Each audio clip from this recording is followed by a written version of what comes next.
Hello, everyone. Welcome back to the podcast. The Premier League season is now just around the corner, and today, me and Toby thought it would be a good idea to rank every Premier League manager in the tier list from S all the way down to D just before the season starts, just to see where all of them are at the moment. How did you find it, Tobes? Did you have a good time with this one, or did you find it a bit challenging? Yeah, I think with this one, there was probably 14, 15 managers I feel like sort of were into the tier list okay. And then there was, when it got to the end, and there were those managers where are they in between tiers? Where are they? Especially as we've set the rule that there has to be four managers in each of the five tiers. The five tiers being S as your best, the elite managers, working down through A, B, C, and ending in the bottom tier of D.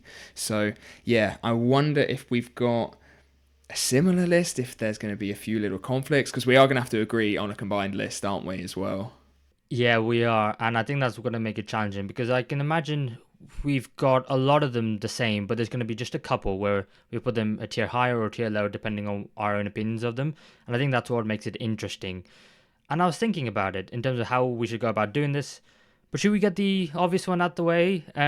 Because we could leave him for the end, but we all know that Pep Guardiola is going to go into S, so should we just get him out the way now? Yeah, that feels like the sensible thing to do, isn't it? For him, I originally just wrote no notes needed, just to save me a bit of time and a bit of hassle. But eventually looked through his honours, and you're looking at three La Ligas, three Bundesligas, six Premier Leagues. You're looking at 10 domestic cups and three Champions Leagues. And I think if you look at a manager at the end of their career with that, you think they're one of the best managers of all time, let alone somebody who is still, I wouldn't say young, but he's definitely not old. He's still relatively young and still has so many years ahead. It's just mental, isn't it? It's crazy. Yeah, honestly, he's one of the greatest managers of all time, and when we're doing a tier list like this, he kind of stands out like a sore thumb even more because you kind of think to yourself, it feels weird to even put the other managers alongside him because he feels like he needs his own like super tier.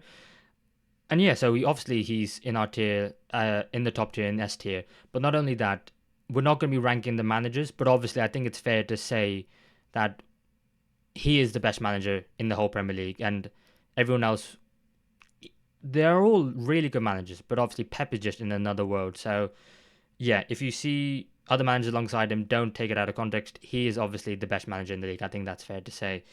But now, in terms of the other managers, and now we can talk about the other 19 normal human beings. Who do you want to go for next? Free range. You got anyone in particular you feel quite strongly Um, about? I would say maybe let's get another fairly obvious one out of the way and get it done. In Keith Andrews, the new Brentford manager, is that one to just get checked off? I think it is, mate. And obviously, I, I can understand the appointment. I quite like it. I can understand how Thomas Frank came in from the being an assistant manager at Brentford and then taking over the head coach role. So I can understand the appointment as it makes sense for Brentford as a football club. But yeah, I mean, he's managed zero games as head coach. I'm not taking three preseason friendlies seriously in terms of form and what that means for how good a manager is going to be. I'm only looking at it in terms of what's the style of play. Zero matches managed. So therefore, ultimately, he has to go down. But he could surprise us this season and do really well. So I don't think it's a knock on him, but it's just where he's at the moment. I think it's fair to say. Yeah, his first job as a full time head coach, obviously coming up from being a set piece coach, and yeah, it's I think at the moment we can't really judge him off anything, and I think the only thing we know about that appointment is sort of how Brentford are run and the system that they do run there, that they feel confident to just take somebody out their setup, somebody with no experience of being a head coach. And put him into that sort of key role as sort of trusting their system over bringing in somebody else who may not fit how Brentford want their club to be run, and how Brentford have run their club in the last few years has been excellent. So yeah, let's see. It'll definitely be interesting, but I think in terms of managers, he has to go in D, unfortunately, doesn't he? Yeah, he has to go not only in D, but probably right at the bottom of the tier list. Again, we're not going to rank them in between the tiers, but he hasn't managed a single game. So I think that's fair. I think if he was watching Keith, then I think he'd understand. So I think that's a pretty obvious one. So we've got our top manager, we've got a bottom manager. That's pretty good for setting the scales. Now, who should we go for? So you went for Andrews. Let me. I'm. I like this manager, but I've gone really cold on him recently, and I feel like maybe I've done him harshly, but I've gone for Graham Potter, and my initial instinct was to put him in the C tier list, and I think that is. Uh, I really like him. I really like the fact that he's had an unconventional way of getting himself into being a Premier League manager. He was a manager of the lower league sides, and then he went to Österlunds, where obviously they were in the fourth tier of Swedish football, got them all the way promoted to the top tier, then made his way to Swansea in the Championship, where he then got poached by Brighton. Obviously, Chelsea was an absolute car crash, but I don't think he was ever the right fit, and I think you could see that coming. I don't think we saw how bad it was. And obviously, it took a little bit of a break, a little bit longer than I thought he was going to take. And then he's back at West Ham, and West Ham is a very delicate situation at the moment in terms of it's not great in terms of the West Ham fans aren't really happy with the ownership and in terms of the transfer business. And I think Graham Potter's kind of caught in the middle of it. And it's one where I think he has to get it right and had to do a good job there for the future of his prospects. I like his style of football. I think he's a good character. But I've just gone cold on him in recent years, and I'm now thinking maybe was Brighton not a fluke, but was it more the system, the setup, the structure all around him? Because we saw how well De Zerbi did and now Hertz. So yeah, I've put Graham Potter down in C. Do you think that's harsh? And where do you have him? I am a massive Potter fan, and I've said for years that I think his time at Chelsea has really sort of tarnished the amazing time that he had at Brighton. But saying that, I have also got him in C tier. Unfortunately, at the moment, the way his career has gone is not how I think a lot of us would have expected following Brighton. And maybe I wouldn't say that his time at Brighton was successful only because of the club setup at Brighton. I just think it was a really good match of Potter and Brighton.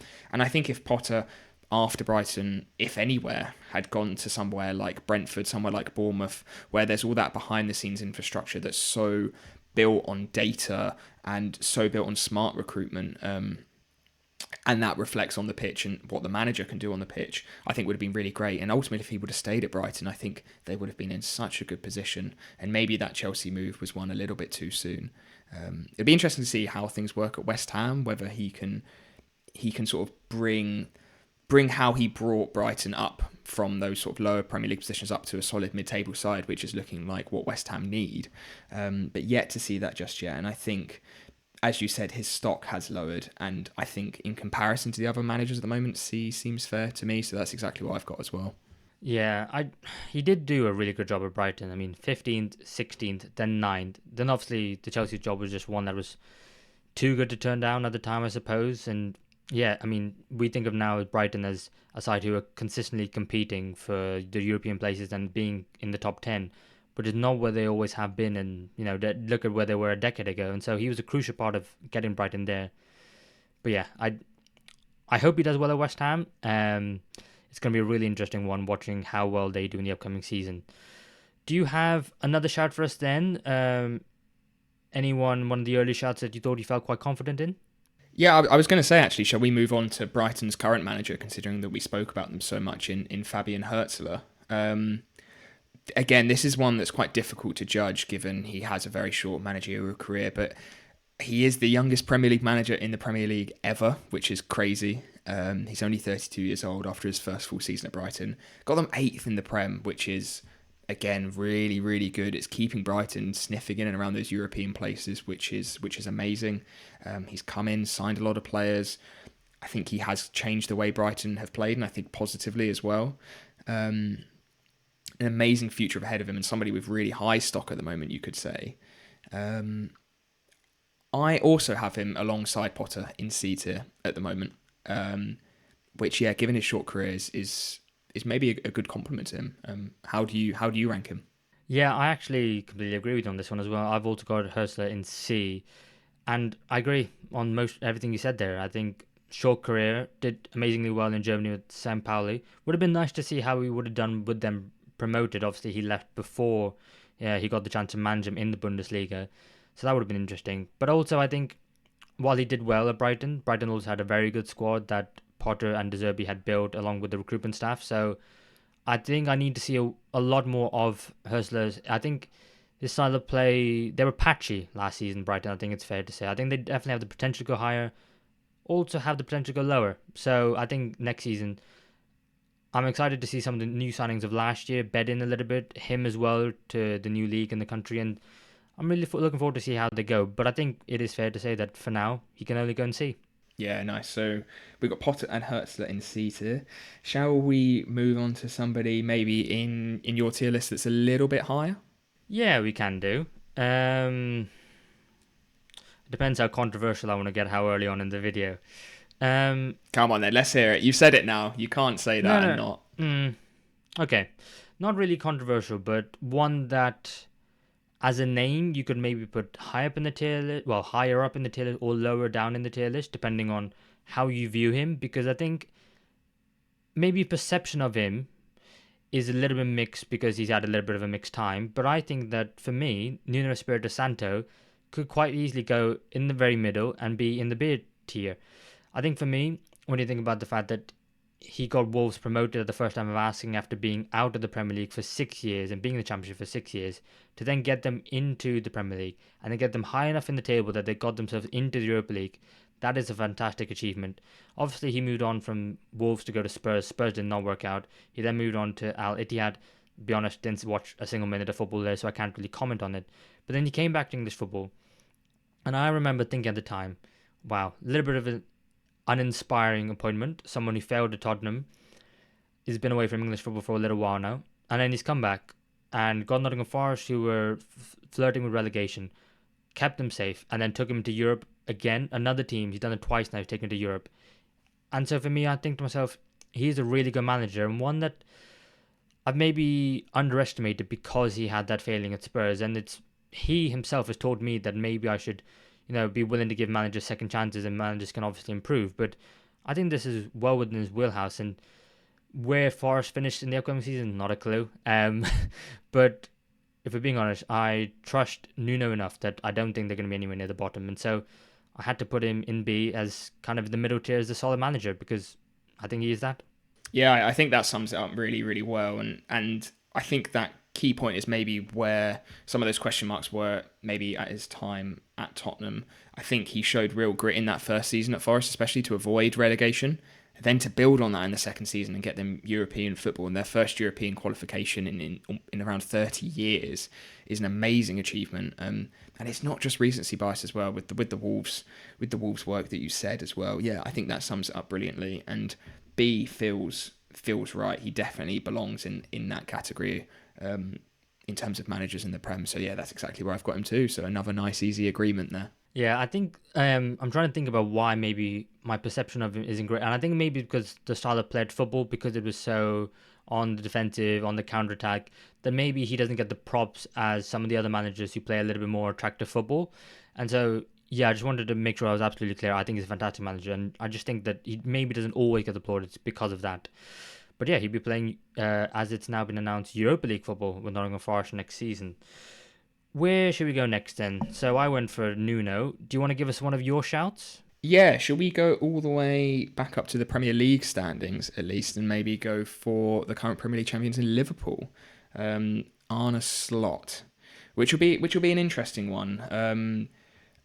Obviously, an absolutely incredible season last year, Premier League Manager of the Year, League Cup runner-up, and Premier League champions in his first season, and his first season especially after Klopp's era at Liverpool, which is such a hard act to follow.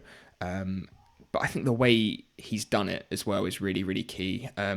Changed the formation you're playing, changed the style of play that you have, and really changed roles for key players in that Liverpool side, and doing it so decisively and doing it so well to be able to win the league, I think shows what an amazing achievement that is as well. On top of all of the years that he was at Fenerbahce as well, where they won the league and the cup, shouldn't go unsaid as well. So I have gone. I'm not sure if it's bold, actually. I think a lot of people would agree with this. I've gone for S tier for Slot. I think he deserves to be there at the moment for me. What about you as a Liverpool fan? How do you see it? Yeah, I agree. I also do have Arne Slot in the S tier. I will just say something. I think you said Fenerbahce there instead of Feyenoord, and I just want to say... Oh, sorry, yeah, Feyenoord, yeah. No, it's all right, it's all right. I knew exactly what you meant, but I was like, I got to say it before the comments see it and maybe roast you for it. But yeah, I think he's fantastic. I think everything you said is absolutely spot on, and I think Not only that, I think his tactical flexibility and his ability to understand players' strengths and weaknesses. I mean, the fact that he changed Cody Gakpo out to the left wing when Stoll was playing as a striker, Gravenberch turning into a defensive midfielder that not many of us thought was going to be that good, and the fact that he made the Premier League team of the season at the end, the fact that he was able to like go away to Man City and play with no strikers with Jones and Szoboszlai as a two up front. Again, I mean, it's brave, it's bold, but it works, and I think he'll have a new and different challenge to face this year in terms of Liverpool being favourites and betting in all the signings and how he's going to keep everyone happy. But I think that's a challenge that he's more than capable of meeting up to and surpassing. And not only that, he's the only manager outside of Pep Guardiola who's got a Premier League winners medal. So yeah, I think on a slot who when he first came to the Premier League, but now I think he's got to straight into that S tier. Yeah, I completely agree. Yeah, definitely. Like you said, I think if you're winning the league, you've got to be up there, and deservedly so. Okay, so that's 2 in S tier. Who shall we move on to next? Is there any manager particular you wanna go to? Well, we're agreeing a lot at the moment, and I think we may still keep on agreeing with the next one. And I've gone for Scott Parker at Burnley, and I like Scott Parker. I think he's done quite well transitioning from a player to a manager. He's got 3 promotions to the Premier League, one with Fulham, then Bournemouth, and now most recently, obviously, with Burnley. It's one where he hasn't done too well in the Premier League, though, when he has been there. He got relegated with Fulham. He got sacked by Bournemouth after 3 games. I think that was the game they lost 9-0 to Liverpool. And he came out and said that obviously it was a disgrace and he caught out the ownership when spending money. He got sacked after that. And I think he was probably asking for it at the time. And now we're going to see how he's going to do with Burnley. Not a lot of people have high expectations of them staying up. And it's one where there's so many good managers, and I think that Scott Parker, just being a manager, can get a team from the Championship back to the Premier League. Doing that is still a phenomenal achievement.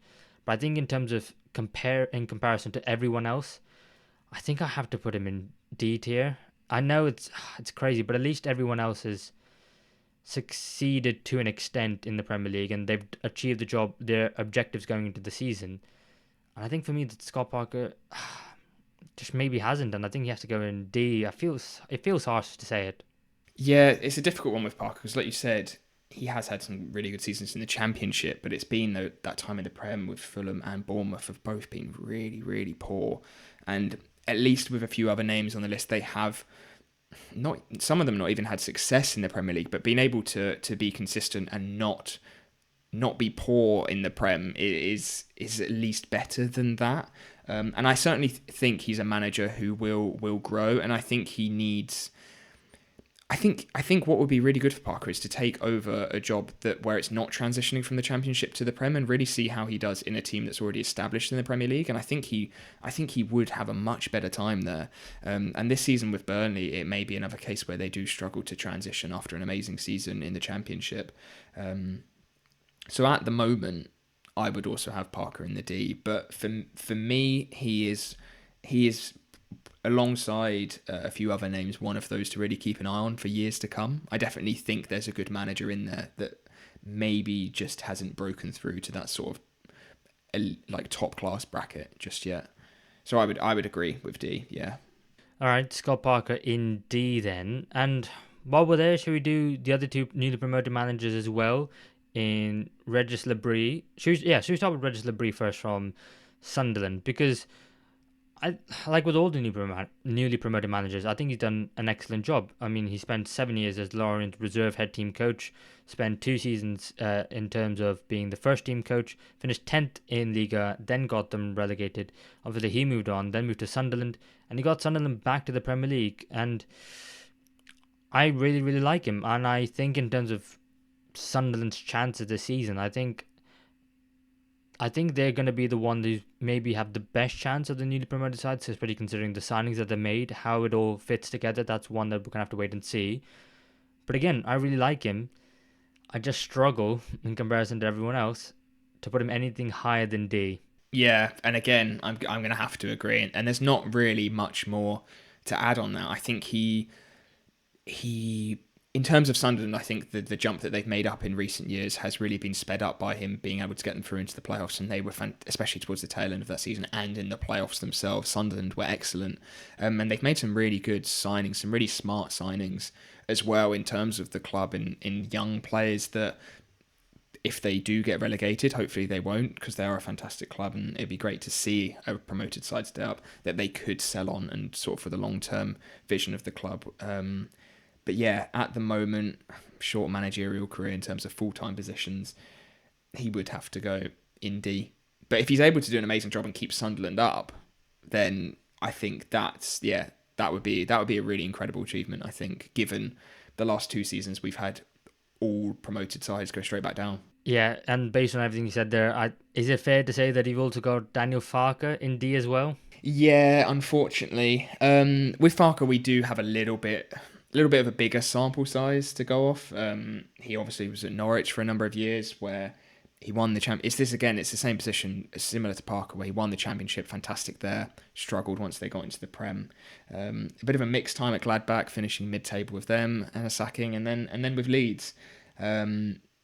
Took him the second time round to get them up after that season where they lost in the playoffs that I'm sure Leeds fans would rather we brush over, given how that ended. But this time, second time round, turned it round, fantastic season.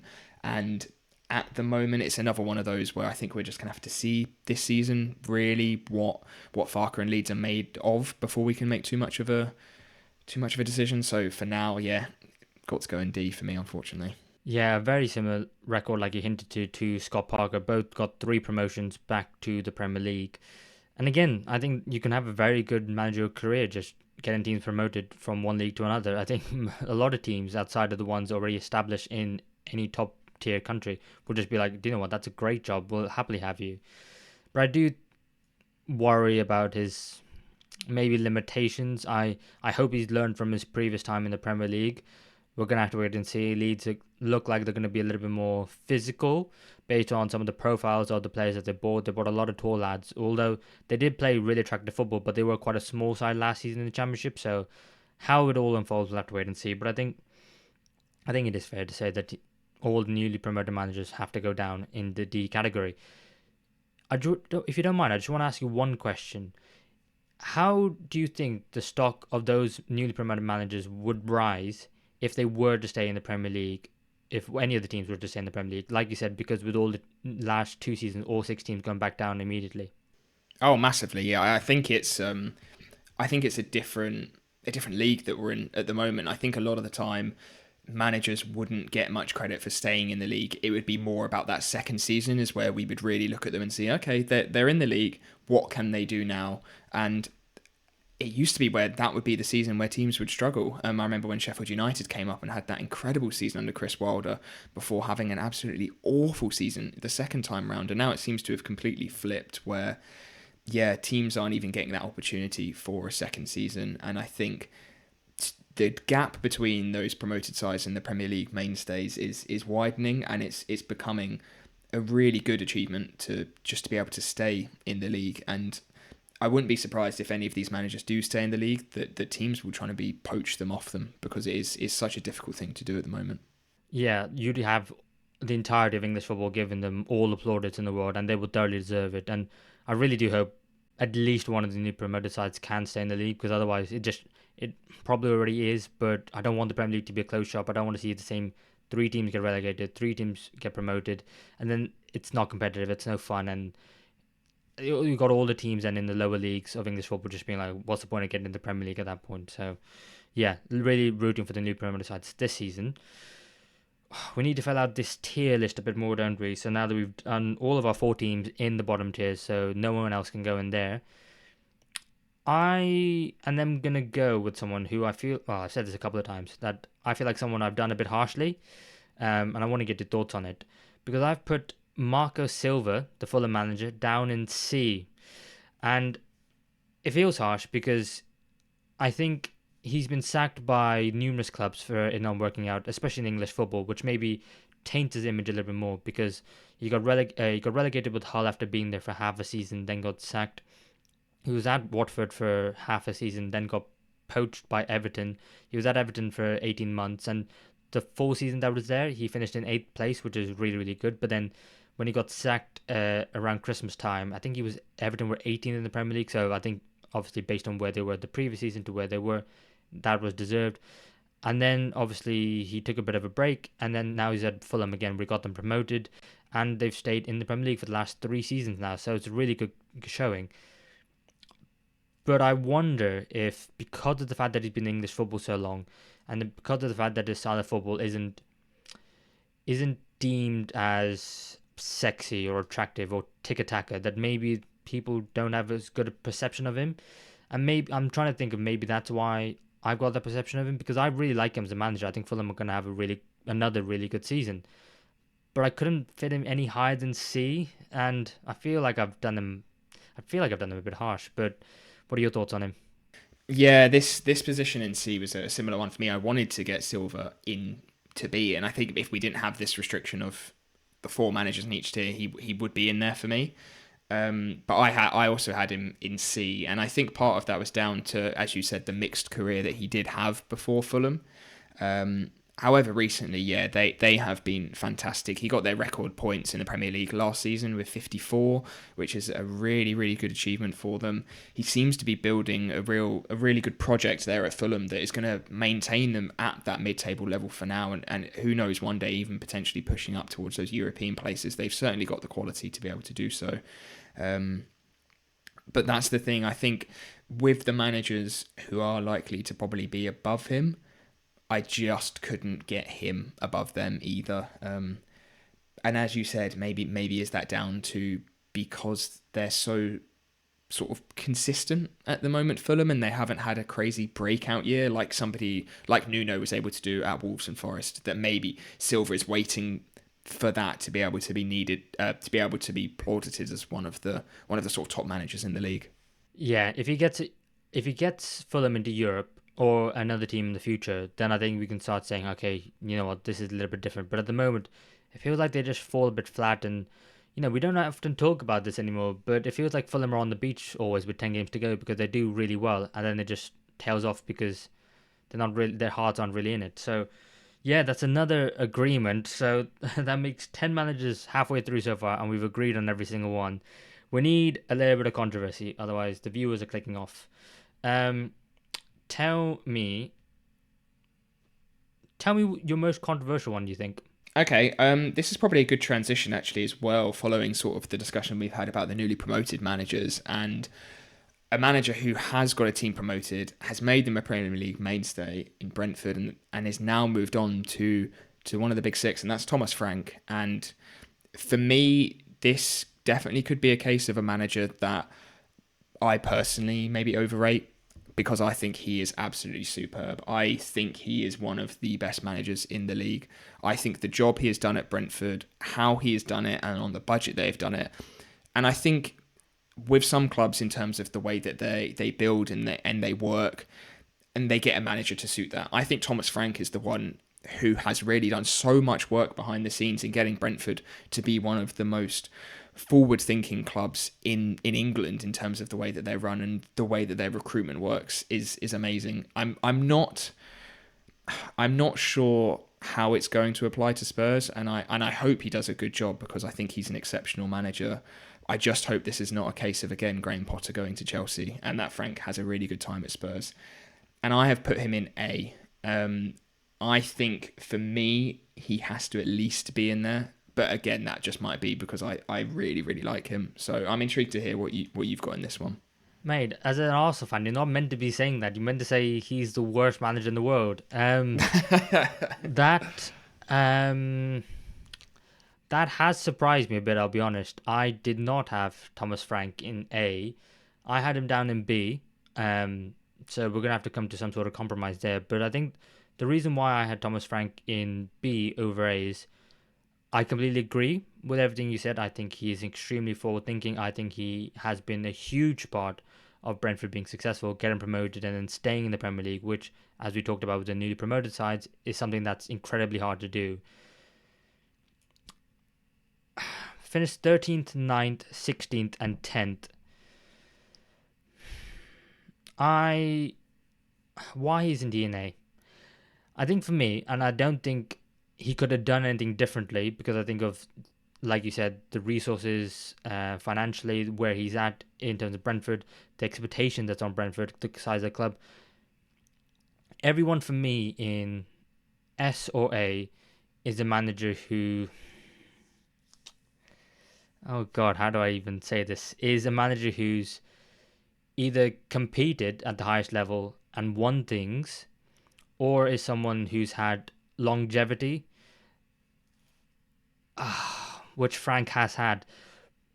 Basically, I just don't think. I understand. I understand what you're trying. He hasn't been at that sort of elite level Mm, yet, and I think this season at Spurs is going to be sort of the test of whether he can do that, especially because they're in the Champions League. That's going to. That's how much I rate him as an Arsenal fan. I'm excited to see Spurs play this season under Frank, like genuinely. But I do get what you mean, and there is managers around that bracket who have probably had more successful careers. yeah. I can't believe I'm just struggling for words entirely.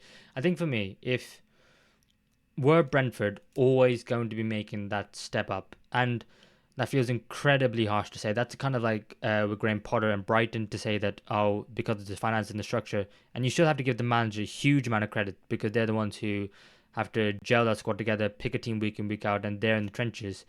But I also think with Frank, you could compare it to Marco Silva and say Marco Silva got them promoted and he's got them into a very similar position. But also, obviously, Fulham do have more money to spend than Brentford. Fulham were a Premier League side more recently as well. But I just think that there's more comparables there. I think Frank is a more exciting manager. I think he plays better football than Marco Silva. But for me, it was someone who I need to see Frank at Spurs. And by the time that I think 10 games into the season, we could probably have a new discussion about this and maybe bump Frank up a tier list. But I just think winning trophies, longevity, for me, I just couldn't put Thomas Frank in A. I just thought it was too soon. But I think it's one where he's on the trajectory. He will be in A. And he could very much also be in S by the time he's done at Spurs, depending on how well it goes. But we'll have to wait and see because obviously very good managers have gone there and not all of them have worked out. If you've got him in A, that means I've got someone in A that you don't. And we need to try and figure out. Yeah. Yeah, let's try and find that So out. I'm trying to figure out who that could be without revealing my entire list. Give us one of Okay. your A's. Let's go for it. One of my A's, and this maybe could be the manager, and kind of links to the point I was making about longevity, is David Moyes. I think for one, I've got David Moyes in A because it's one where, despite everything I've just said, trophies kind of pull him down because he hasn't won the most trophies ever. Obviously, he won the old second division with Preston, which was before it was even called the Championship. He got Preston promoted. He did a fantastic job at Everton the first time round, getting them Champions League football as well at times. He also, I know the Man United one was awful, but the West Ham one where he won them the Conference League, West Ham's first trophy in who knows how long, Declan Rice lifting that trophy. I think that was a very special moment and one that West Ham fans will remember for the rest of their lives. And I think that most places that he's gone to, he's always left the club in a better place than when he's gone there.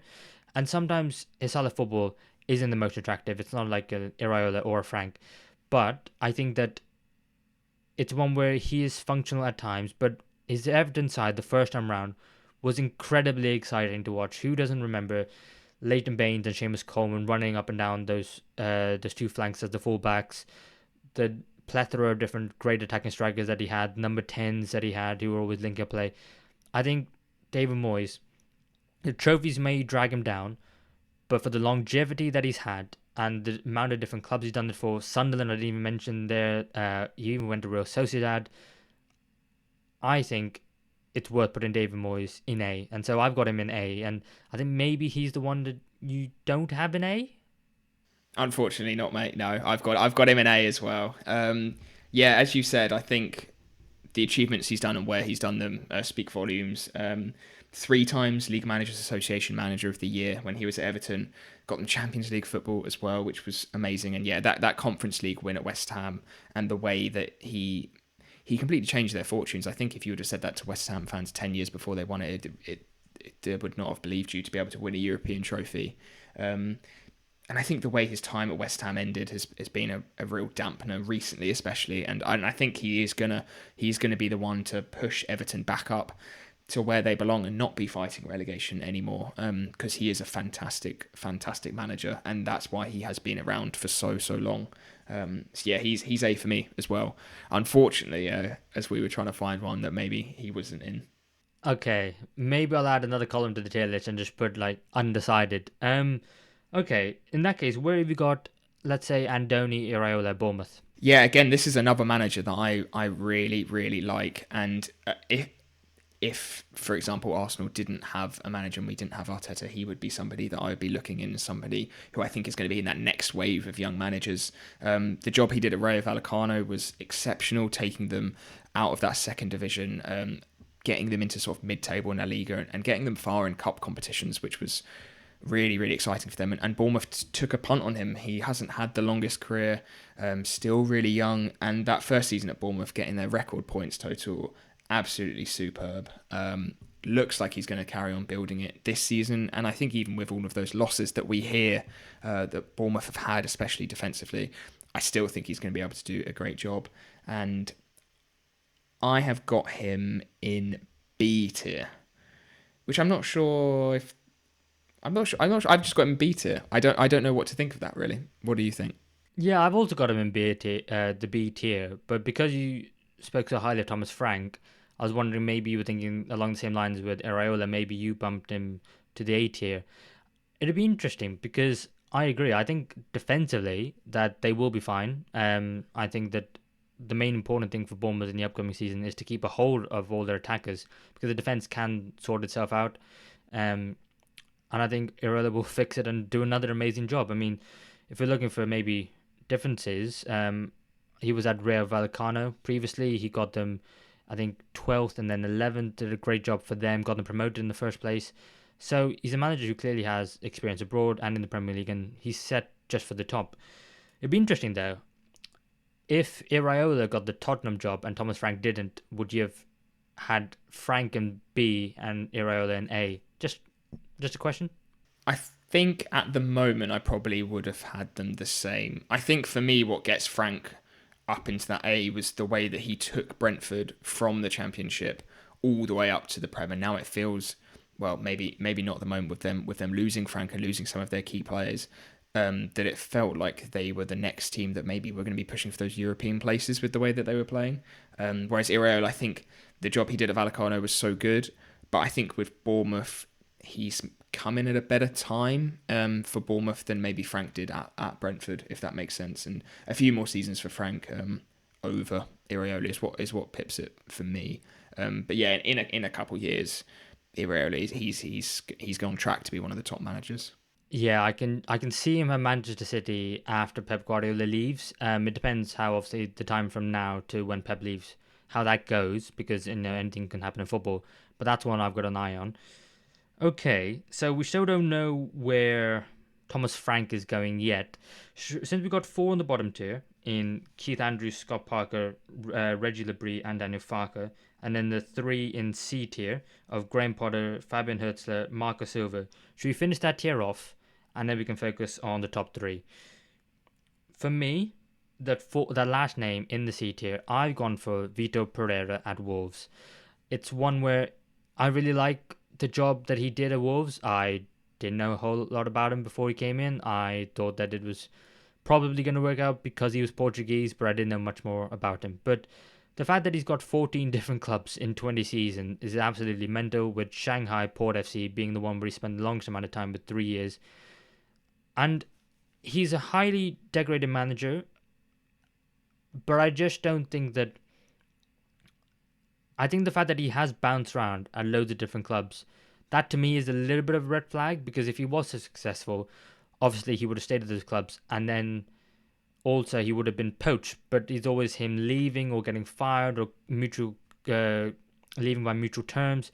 It never really feels right. So it's one where I really like him. I really like his football. I like the way he talks. I like his messaging. He seems like a really friendly guy, always going to the pubs to meet the Wolves fans after games, win or lose, which is something you've got to respect. And I think that Wolves will probably be alright in the upcoming season. It's just Wolves are one of those clubs which are just a bit weird, so you never really know what the upcoming season is going to be like. But I think in terms of a manager, in terms of being a Premier League manager, I think to be along the same lines as Graham Potter, Fabian Hurliter, Marco Silva, I think that's decent for him, and so I've got him in C tier. Is he the last name you got in that list as well?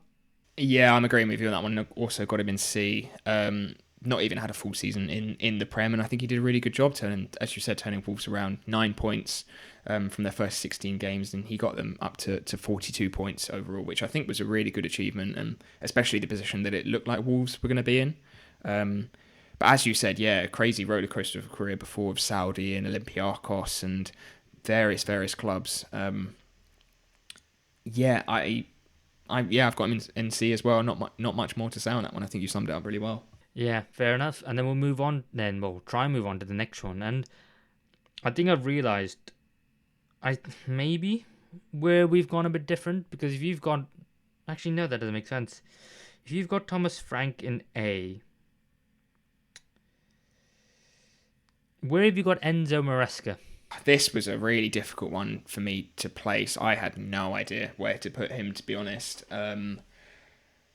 He had a poor start to his career at Parma, which was very short-lived before moving to Leicester and getting them promoted as champions, and then being snatched for Chelsea. So he's only had 3 seasons at 3 different clubs. His last season at Chelsea, though, basing it on that, was pretty successful, I would say. I think they did really well. They got Champions League football, which was definitely their goal, especially in comparison to the season that they had before that. They won the Conference League, which, yes, they were expected to do, and I don't think was much of an ask given the quality of their squad and the sort of financial power that they do have. But couldn't have really asked much more from Maresca, as well as the Club World Cup win, which I think needs to be put in there, removing my opinions of the tournament. I've got him in B, which I don't know if that's harsh, and it might be a bit, and I think Chelsea fans would probably expect him to be higher, maybe, because he's pretty well regarded as well. I don't know. This was the one name that I feel like I had to move him around loads and really struggled with. So I'm interested to hear what you've made of it. You'll be happy to know that I also agree with you, mate. I put Enzo Maresca in B, and that was, I was looking at Maresca and I was thinking to myself, like you said, he could be absolutely anywhere. Obviously, he won the championship with Leicester City. Previous to that, he was in Serie B with Parma, where he got sacked after 14 games because it didn't look like they were going to get themselves promoted, which was the goal from the beginning of the season. And then the job at Chelsea, you have to give him credit for, because he's done really well. He got them Champions League football, he then won the Conference League, won the Club World Cup, and I think the one about the Club World Cup is, thoughts about the competition aside, that some of the performances that Chelsea put in were really, really good, especially in the final against PSG. I mean, I was fortunate enough to see PSG up close and live to know just how really, really good they are. And I wasn't sure, and I didn't know how a team was going to go out there and break them down. But not only did they break PSG down, beat them, they did it really comfortably. And that really changed my mindset on Enzo Maresca. I'm going to have to see how this upcoming season goes, because there is still the thing about how much money they spent, but I like the way he's been really ruthless in some of his actions. The fact that he said, these players, I don't fancy them, when Chelsea had a bloated squad. They can all go. He's done it again this summer. Chelsea are trying to offload another bomb squad. But he's ruthless. And I think it's one where he could really work at Chelsea. But just at the moment, he's actually quite a young manager. And so I think despite everything he's done, he has to just go into B. But I think that's actually more of a credit compared to some of these other managers who, while not as big in terms of names because of the clubs they're managing, but big in terms of experience. And Enzo Maresca actually doesn't have that much experience. So I think B is actually quite fair for him. Yeah. Yeah, another agreement then. Nice and easy. Shall we move on to our next one? And let's go back up to S tier for me. And I'm gonna put out a name that I think you might have an S tier as well. And that's Unai Emery. A really, really good manager, very well regarded. 4 Europa League wins with Sevilla and Villarreal. A decent time at PSG. I mean, he won the league and 4 cups. maybe underperformed compared to their expectations, but still really good. And a fourth place finish with Villa, given the position that he picked them up in, got them into the Champions League, did really well in the Champions League as well, and yeah, completely turned their fortunes around. And now they look like such a good side. One of those sides that we expect to be in the European places, I think, for this upcoming season. And has just done a fantastic job. And especially after his time at Arsenal, which was very up and down and could have been a big sort of hit in his career. He's just brushed it off, gone to Villa, absolutely smashed it, and is rightfully regarded as one of the top managers in the league, I would say. I go as far to say that you could make the argument that he's the second best manager in the league based on everything that he's done throughout his entire career. And not only that, you think about how long ago, like it's fresh in our minds because we were growing up with it, and it was just, who's going to win the Europa League? Sevilla. And it was just a given before the competition even started. But when you think about how long ago that actually was, he's arguably been one of the best managers in Europe for over a decade now. Yes, at times it hasn't always worked out. He's had up seasons and down seasons. But like you said, from Sevilla to PSG to Arsenal to Villarreal to now Aston Villa, the only thing that maybe you could say is that he's done remarkably well taking relegation candidates Aston Villa to now 3 consecutive seasons of being in Europe is incredibly impressive. The only thing that's missing from Villa is maybe a trophy. But I think he could get that, and I think he is very close to getting that with Aston Villa as well, considering Newcastle and Crystal Palace have won the domestic cup competitions this season. Not only that, they're probably going to be one of the favourites of the Europa League as well. So yeah, I think it's obvious. I think we maybe have more of a discussion, which we're not going to get into, about is Unai Emery better than Arne Slot or not. But yeah, I think he definitely has to go in the S tier alongside those two. Nice. Okay, so I'm just going to throw out another name just to get it done in terms of rounding off that S tier, rounding off the top 4 managers in the league. You sure? You sure about this? Because I've gone. We'll see. Okay, let's see then. I've gone, as a biased Arsenal fan, I've gone for Arteta.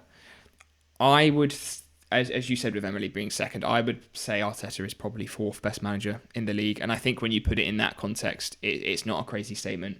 Yes, he's only won the one FA Cup at his time as Arsenal, but I think the way he has changed Arsenal from a team scraping to get Europa League places, not even getting Europa League places at times in terms of finishing 8th, to now consistently being second in the league. Yes, lay on the memes, but where he has taken Arsenal, and I think if you're finishing second in the league for 3 seasons in a row, you have to sort of be regarded as one of the better managers in the league. He does need to win a trophy, and I think this season coming is that. And I think if he doesn't do that, potentially going to be in trouble, and I would happily knock him down into that A tier. But I think at the moment, and the job he's done at Arsenal and the side he's built and the way that they play, I think is deserving of S tier for me. I agree. I think he's been a really good manager for Arsenal. I think he gets too much hate, but I think that's also partly because of the expectations of the club that he's at. But also, that's also self-inflicted in a weird way because of how well he's done at Arsenal. I mean, when he first came in, I think it was 2 seasons of 8th place finishes, then 2 seasons of 5th, and now 3 seasons of 2nd place finishes. So he's been on that upward trajectory. And obviously, as people say, the hardest step is the final one to make. And can he get Arsenal over the line? I don't always think that. I know a lot of people like to throw the argument that, he won the FA Cup with a side that wasn't his. Yeah, but you still got to win it, though, don't you? And it's not like he came in just to manage the final. He was there since November of that season, so he had a long way to go. So I think that's one that I think he gets unnecessary hate for. I personally did not have him in A, and I struggled with Arteta because I had him in A. I didn't have him. I had him in S. I didn't have him in S. And in the end, what I thought was it is about winning trophies, and he wins the Premier League or the Champions League, he goes into S tier, and that's it. That's sort of end of debate. But at the moment, I couldn't put him in S tier because I think it is about winning trophies, and there is a manager who I think is punching and has gone above and beyond. And I had to check myself because I'm like, is it recency bias? Do I really rate this manager this highly? And I went, okay, I do. And that's Oliver Glasner, who I've got in the S tier. Like I said, I had to think to myself, okay, Eintracht Frankfurt, amazing achievement, winning them the Europa League, then being in the Champions League the following season. is that enough to put him in the S tier? And I thought, okay, well, Crystal Palace taken over from what was at the time and quite underplayed, a difficult situation with Roy Hodgson leaving, and then actually because of his health, that was a difficult situation, him taking over, and then getting Crystal Palace to the FA Cup, winning the FA Cup, the first major trophy ever in the club's history, and then to win the Community Shield again against Liverpool.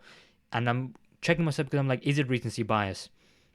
But I genuinely think that if a top club if Bayern Munich were to sack Vincent Kompany tomorrow, it should be Oliver Glasner. And when I thought about it like that, I was like, I do rate him that highly. I rate him above.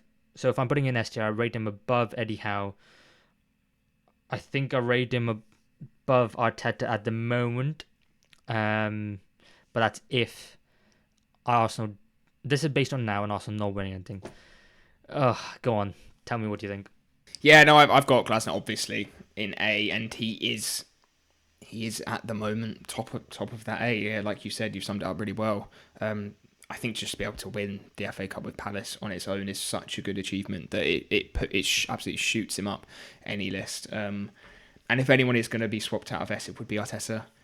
The only thing with Glasner is I don't think I would agree in terms of a team like Bayern Munich going for him. I think the style of play and the teams that he has managed, I think he, at the moment anyway, is one of those managers who can excel with a team who are a little bit more underdogs. He can have that really transitional style of play with the flying wing backs and building up from the back quickly, which I'm not sure transitions into those sort of elite clubs in Europe. And my argument for Arteta over that in that sense is Arteta has been at the Arsenal job for 5-6 years now. And I think a club of that calibre and a club at the moment that desperately to win trophies wouldn't keep a manager if he wasn't at that top level. It's really close, and I think, like you've said, it comes down to this season. I think if Arteta wins a trophy, for me, he has to be an S tier, but there is a risk, and it's a chance. It's a good chance because we haven't won anything for a while now that he doesn't do it again, and he would have to go down to A. I would push to have Glasner in the top of. I know I kind of keep saying it, but we're not doing it in terms of we're in the tier. But I would push to keep Arteta in. But I can definitely see Glasner being that one who would swap out. I will happily. Will I? Yeah, I think I'll cave and put Arteta in S because I still think he's done an incredible job, and it was just one of those where because of the question marks surrounding him at the moment, and I don't think it's surrounding his job, but just his ability to get over that final hurdle. And I think Glasner's done it, but obviously the expectations of the clubs. But I think he could easily do it for another club, which is why I thought, okay, I'll put him in the S tier. I don't feel good about anything, I'll be honest. So if you're pushing for it, then I'll happily put Arteta in S. Glasner at the top of A, even though we're not putting them in order. And then we've got to try and figure out who we have left. So there's David Moyes and Oliver Glasner in A, which then means that we've got to, between the Thomas Frank, Ruben Amorim, and Eddie Howe, one of them has to go in B, and the other two are going into A. Give me one of your A's, Toby. My A, which I'm assuming we both have, is Eddie Howe in the A tier. Yeah, fantastic manager. Took Bournemouth all the way from League 2 up to the Premier League, which I think gets forgotten as an achievement, to be honest, considering his success at Newcastle now. But that on its own would probably have him in A tier for me. I know his time at Bournemouth, they sort of were struggling as his time there was ending. But now at Newcastle, first Champions League qualification for Newcastle for over 20 years, first major trophy in 56 years, and he's just got them Champions League football again. He's done a fantastic job. Newcastle plays so well. I really like what he does, and I think what he does is getting those basics so right and so.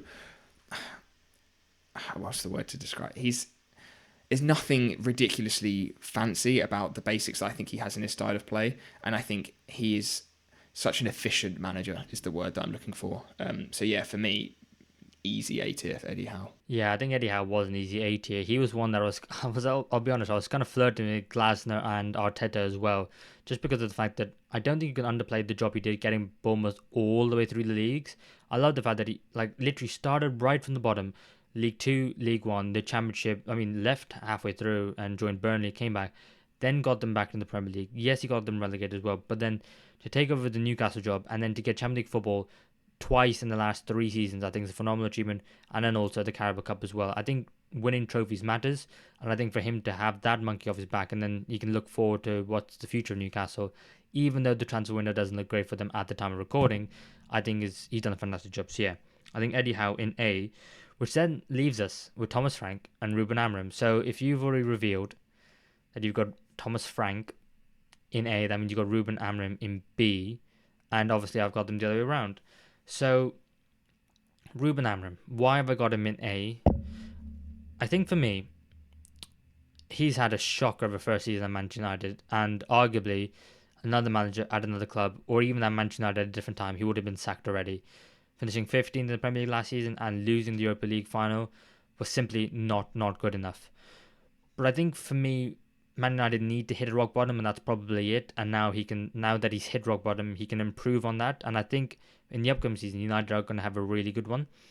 I think what you can discount is what he did at Sporting, and it's difficult because Portugal really has the three big clubs in Sporting, in Porto, and Benfica, and they're all expected. One of them is expected to win the league every year. But the fact that when he won with Sporting was the first time they did it in 19 years, and then the fact that he went on to win another league title, he probably would have won a third if he didn't leave in November to join Manchester United. He won the domestic cup twice. He won their version of the Community Shield as well. Yes, it's not really comparable because it is an easy league. I don't think that's being disrespectful in saying that. But I do think that he had so many clubs inquiring about him. He had likes of Bayern Munich, Liverpool, Chelsea, West Ham as well, Tottenham. And I don't think you can discount the fact that while I really like Thomas Frank and I think he's got a great future, based on where they are right now as managers, I think Ruben Amorim so far to date has done a better job. But he's done it at a club where he's had more opportunities at the highest level, so I can understand. So yeah, that's why I went for Amorim over Frank. What are your thoughts on Amorim so far? Yeah, I like you said, I think Amarin's time at Sporting was amazing. It was amazing the way he turned that team around and won 3 leagues and 2 cups in his time there. And as you said, the 15-20 years before that they were there, they weren't winning. They weren't winning trophies, and he completely switched that around. And his style of play is really interesting as well, and it's something that is so unique, I think, to him, which I think deserves a lot of credit as well. Not just following the trends of how every sort of big team is playing.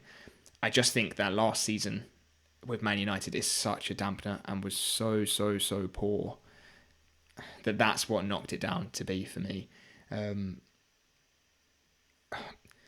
Now that I am think he again, it was between Frank and Amorim for me in which way they were going to go, and maybe it was a little bit harsh considering he came in Man United at such a poor time for the club itself. The squad wasn't his.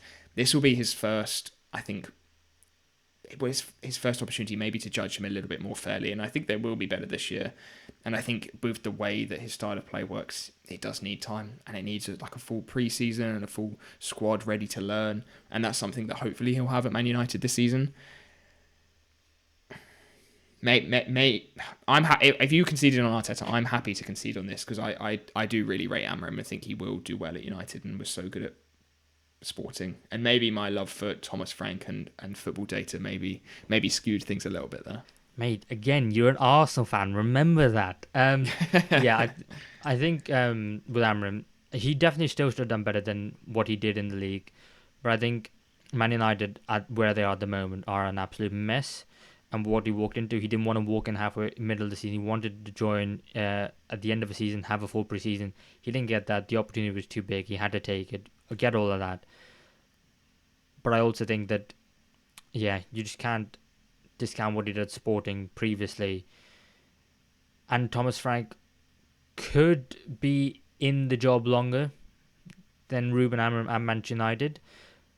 But I think it's on where, for now, you have to say Amorim, and it's a wait and see with Frank. Whereas, yeah, I think that's why you have to go for Amorim just for now, and Frank, we'll see.